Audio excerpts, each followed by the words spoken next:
జయ శ్రీమన్నారాయణ గోవింద ముకుంద పాహి మాం రక్ష రక్ష.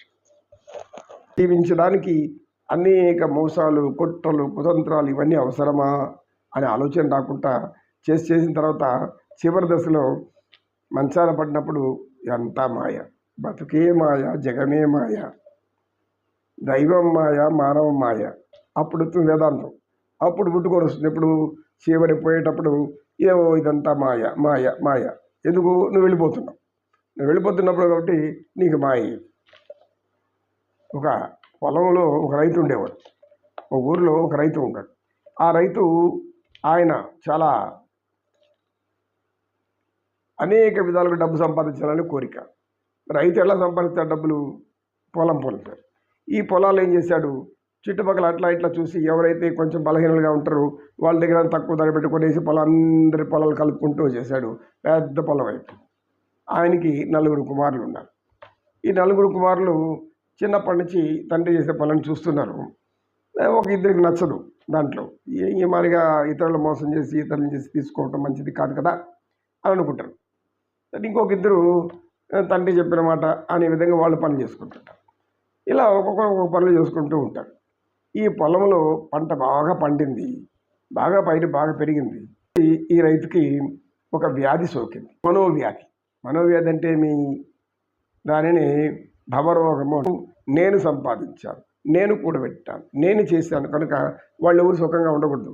నేను చెప్పు చేతిలో ఉండాలి, నా చెప్పు చేతుల్లో ఉండాలి, నేను చెప్పినట్లు వినాలి, అందరు నా యొక్క దీన్ని అనుసరించాలి, నా మాటే శాసనం. చివరి దశలో ఏం శాసనం? ఈ మాట శాసించడానికి మళ్ళీ ఉంటుంది, ఏం నోరు కూడా ఉండదు చివరి దశలో. కనుక ఆ విధంగా బిడ్డల్ని కూడా అనేక విధాలుగా అసంతృప్తిగా జీవించేసేవాడు. వైద్య దగ్గరికి పోతామరా అంటే వైద్యుడా ఎందుకు? ఖర్చు దండగా. కనుక ఆ మిరియాల కషాయము, ఆ కషాయం, ఈ కషాయం ఇవ్వండి అన్నాడు. సరే ఏం చేస్తారు? పిల్లలు చెప్పి చూశారు, వినలేదు. తర్వాత మెల్లిగా ఒక్కొక్కరు ఈ తల్లకు మనకు ఎందుకు వెళ్ళిపోయారు దూరంగా వెళ్ళిపోయాక ఆఖరికి అక్కడే ఊరు మిగలేదు. ఎందుకంటే ఆయనకి భార్య కూడా లేదు, చనిపోయింది. ఆమె ఒంటరి అయిపోయాడు.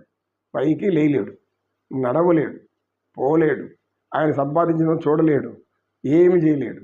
ఏమి చేయలేని స్థితిలో ఉన్న బిడ్డల్ని కూడా దగ్గర పెట్టుకోలేదు. వాళ్ళందరూ దూరంగా తరిమేశాడు.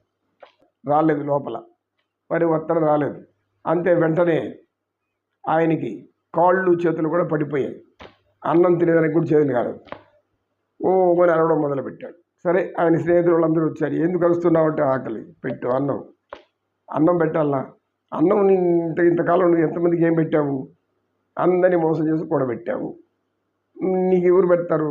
నీ యొక్క మోసం తిను, దాన్నే తిన్ను, బతుకు హాయిగా అనేసి చనిపోయాడు. సరే పాప ఇంకొక ప్రాణమిత్రుడు, ఒక మిత్రుడు ఉన్నాడు. వచ్చాడు ఈ అవస్థ చూసి, సరే అన్నం తెచ్చి ఒక గిన్నెలో కలిపి తిను అన్నాడు. చెయ్యి పని చేయలేదా? సరే నేనే పెడతా నోట్లో అని తెరువు నోరు అన్నాడు. నోరు పెదాలు కూడా పనిచేయడం లేదు, ఆ పెదాలు కూడా తెరవడం లేదు. ఎందుకు తెరవలేదు? ఒక్కరోజైనా భగవంతుడి నోరారా గోవింద, మాధవ, కృష్ణ, ఈశ్వర, పరమే ఎప్పుడన్నా అని ఉంటే నోరు పనిచేస్తుంది. ఏమి అన్న నోరు లాస్ట్ చివరిలో పని చేయలేదు చివరికి. ఇలా ఈ విధంగా మానవులు ప్రలోభాలకు లొంగిపోయి తన జీవితాన్ని దుఃఖమయం చేసుకుంటారు. కనుక మనం మాయా అంటే ఇప్పుడు ఆయనకి ఇది మాయా కాదా? మొదట్లో ఏమనుకున్నాడు? నాకంటే పిలిచిన వాడు లేడు అనుకున్నాడు, అన్నీ చేశాడు. ఇప్పుడేమనుకున్నాడు? ఇప్పుడు ఏం పని చేయకపోతే మాయ. ఎంత భగవంతుడి మాయ. వచ్చేవాళ్ళకంతా ఇదంతా మాయ, చూడు నేను ఎంత బాగున్నాను, మరి అయిపోయినాను. మాయ నాయన. మాయ అంటే మొదట్లో సంతోషం ఉంది అనుకుని భ్రమించి ఎండమావుల్లో నీరు తాగడం మాయ. ఎడారుల్లో దాహం తీర్చుకోవాలనుకోవడం, ఇవన్నీ కూడా మాయే కదా. కనుక మూర్ఖులు అనేవాళ్ళు ఎప్పుడు మాయలోనే పడి మాయలోనే జీవిస్తూ మాయతోనే వారి యొక్క కష్టాలు తెచ్చుకొని ఆ మాయ వలలో పడి ఎందుకు కొరగాకుండా పోతారు. మాయ అంటే ఇది నాయన మాయ అని చెప్పాడు సత్యనిష్ఠుడు. ఆయనకి అప్పుడు అర్థమైంది, ఓహో బ్రతికి ఉండగానే మనం అందరినీ మంచిగా పెట్టుకోవాలి. తర్వాత కూడబెట్టింది ఎవరికి? తర్వాత వాళ్ళకి ఇచ్చి ఆనందించు. నువ్వు వాళ్ళు ఉన్నప్పుడే నువ్వు వాళ్ళు ఆనందిస్తుంటే ఆ చూసి ఆనందం నీకే కదా, ఇదంత పుణ్యం వస్తుంది కదా. ఇలాంటివన్నీ లేకుండా జీవించే వాళ్ళు మాయలో జీవిస్తుంటారు. ఎందుకు? భగవంతుడి యొక్క మాయ వాళ్ళను విడిచిపెట్టదు.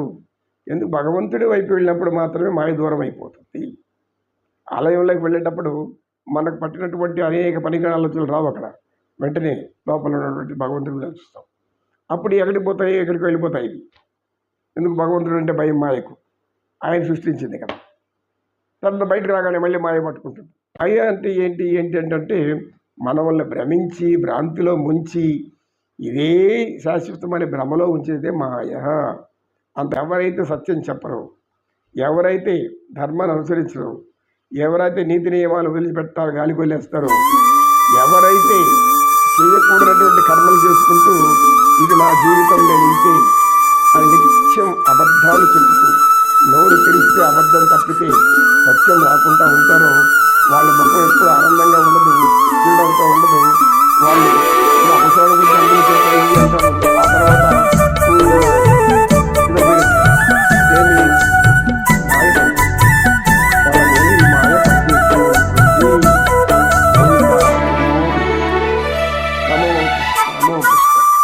ఎప్పుడు తెలుసుకుంటామో మేము మానవులు. తండ్రి నీ పాదాలకట్టే వేసుకుని నమో కృష్ణ నమో కృష్ణ. కృష్ణం వందే జగద్గురు.